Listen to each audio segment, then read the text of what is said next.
Art Geek pour Oui Art FPV. Aujourd'hui, on va découvrir la petite cadette des Foxeer Euro, la Euro Micro V2.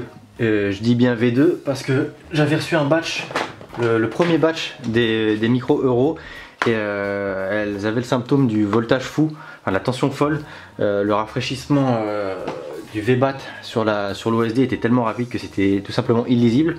Donc j'ai pas fait de review de celle-ci, j'ai attendu la V2 et du coup on va la découvrir, et ensuite promis les prochaines vidéos ce sera du DVR et du comparatif avec les Runcam et autres Euro.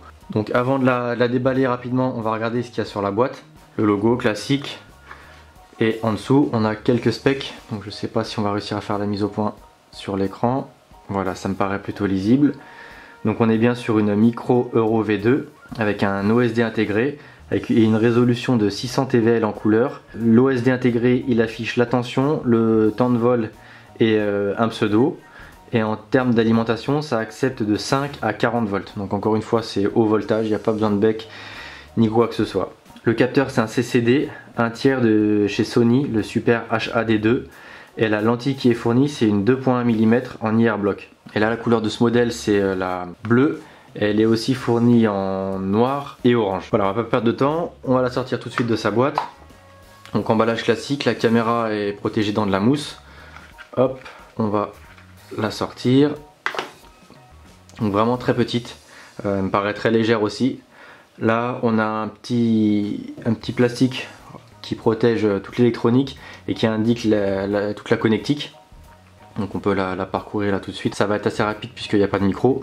Donc de gauche à droite, on a l'alimentation, la masse, le signal vidéo, la télécommande pour effectuer les réglages depuis l'OSD, et tout à droite le monitoring de tension. Encore une fois, comme les autres Euro, il est séparé de l'alimentation, histoire d'éviter tout parasite à l'image. Donc la lentille est protégée encore une fois par un petit capuchon en plastique qu'on peut enlever. On va le mettre de côté dans la boîte, hop. On va continuer à déballer la boîte avant de s'attarder un peu plus sur les dimensions de la caméra. Donc là déjà, ce que je constate, c'est que par rapport à la Runcam Micro, ils ont mis une petite télécommande. Bon, je commence à en avoir une belle collection, mais pour ceux qui débutent dans le hobby, c'est toujours sympa d'avoir le matos. Donc là, qu'est-ce que j'ai perdu? Ah oui, j'ai perdu une des petites rondelles qui permet de fixer la caméra. Donc ça, on va faire attention, on va le remettre dans le sachet. Donc dans le sachet, comme d'habitude, on a deux rondelles et un jeu de vis. Par contre, on n'a pas de petit support en U qui permet de fixer la caméra, donc ça c'est un peu dommage. On verra peut-être après si c'est compatible avec celui de la Euro Mini ou de la très grande. Et ensuite on a le cordon classique avec une seule prise qui va sur la caméra. Et puis comme d'habitude, la petite prise pour raccorder la télécommande de l'OSD. Moi je trouve ça pratique, elle est accessible plus facilement que directement au dos de la caméra. Mais c'est encore une fois, c'est question de goût. Donc maintenant que la boîte est vide, il n'y a rien d'autre, hein. Donc c'est assez sommaire comme contenu, mais le principal est là, avec comme d'habitude une petite notice qu'on va pas lire, hein. On connaît la musique. Hop, on va sortir tout ça du champ de vision. Donc la caméra, ce qu'on peut faire dans un premier temps, c'est la peser. Voilà, la balance habituelle. Donc là j'ai pas mis la caméra sur le dessus, donc vous pourrez peut-être pas voir le poids, mais vous pouvez me faire confiance. Hop, ouais, 5 grammes tout rond, ça bouge pas, ça oscille pas. On peut tout de suite la comparer avec sa concurrente directe, la Runcam Micro. Évitez de la casser. Pile poil pareil, 5 grammes, ça bouge pas, ça oscille pas. Donc là sur ce terrain là, les deux caméras sont ex aequo.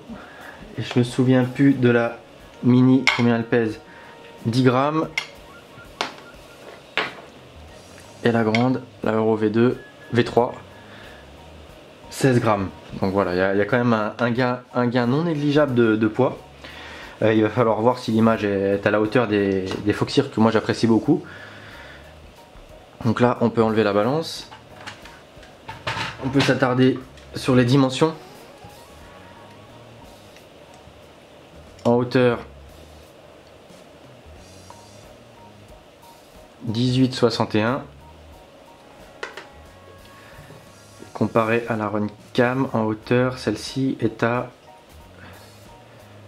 19. Bon, c'est à peu près kiff-kiff. On va prendre tout de suite la largeur. 19 aussi pour la Runcam et un poil moins sur la Foxeer. En profondeur, si on prend bien la prise et l'optique, on est à 21 pour la Foxeer. La Runcam, on a même chose, hein. Donc là c'est vraiment form factor identique, les deux caméras. Bon, clairement de toute façon, même visuellement, il y a très peu de différence. Là à l'œil nu j'aurais dit que la Runcam était un poil plus large, mais bon, le pied à coulisses dit que non. Donc voilà, on a deux caméras très proches l'une de l'autre. Il faudra avoir l'image et les réglages par défaut, ce que ça donne. Un truc du coup qu'on peut vérifier rapidement sur la micro par rapport à la mini, c'est est-ce que les deux partagent la même connectique, puisque elles n'ont l'une et l'autre pas de micro. Donc déjà je me suis trompé, j'ai mis la Runcam à la place de la micro Foxeer. Hop. Donc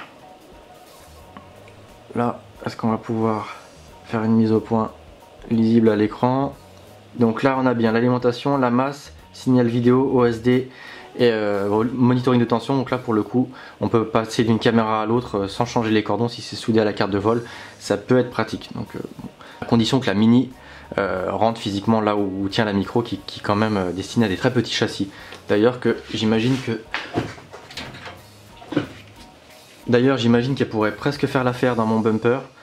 C'est plus gros que la TX03, et encore que, bon, la TX on le voit au bout de l'antenne, elle a l'émetteur intégré, mais si on avait un petit émetteur du même format qui venait se caler là, ça pourrait être vraiment très pratique.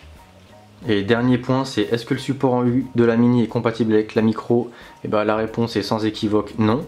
Donc que ce soit la Foxeer ou la Runcam, je me demande bien comment ils ont prévu de les fixer. Il faut des châssis clairement adaptés à ces deux caméras.